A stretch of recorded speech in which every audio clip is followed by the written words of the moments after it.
Bukan dosa lagi menurutku sih, tapi itu dosa besar.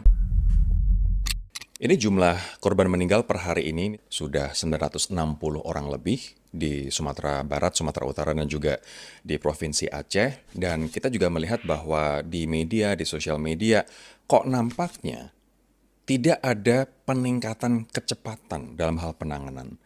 Kita juga apresiasi banget sih bahwa BNPB, Basarnas, menteri-menteri juga sudah berkunjung ke sana. Tapi suara-suara mereka yang belum tersentuh bantuan, suara-suara mereka yang masih terisolasi, belum ada di shelter yang aman, jenazah-jenazah yang belum dievakuasi, kok masih saja terus bermunculan. Kenapa penanganan bencana ini begitu lambat? Ini yang akan kita bahas dengan Ustadz Felix Shaw.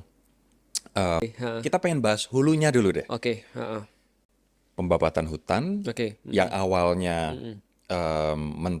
pemerintah bilang ini bukan illegal logging, tapi ini hanyut secara alami, pohon-pohon bertumbangan secara alami. Dan ini bukan hanya disampaikan oleh bawahan loh, ini disampaikan oleh panglima tertinggi loh. Bahwasanya ya jangan takut dengan deforestasi, padahal itu problemnya. Misal contohnya kalau kita lihat ada orang bangun pesantren, lalu kemudian di situ kita lihat dengan kasat mata ya, itu kolomnya kecil banget tuh, gitu kan ya. Tapi ya di dalam Islam tentu saja namanya musibah kita nggak bisa pilih ya.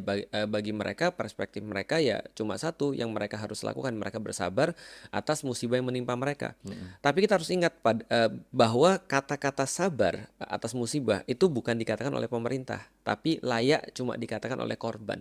Karena mereka nggak punya pilihan. Entah manalah martnya.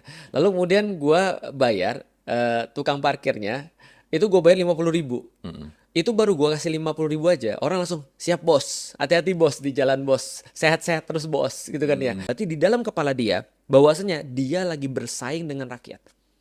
Dia menempatkan diri sama seperti rakyat. Kenapa rakyat 10 miliar aja sok-sokan, sedangkan pemerintah sudah kasih Triliunan. triliunan, itu terus kemudian nggak dianggap. Itu memang kewajiban lu.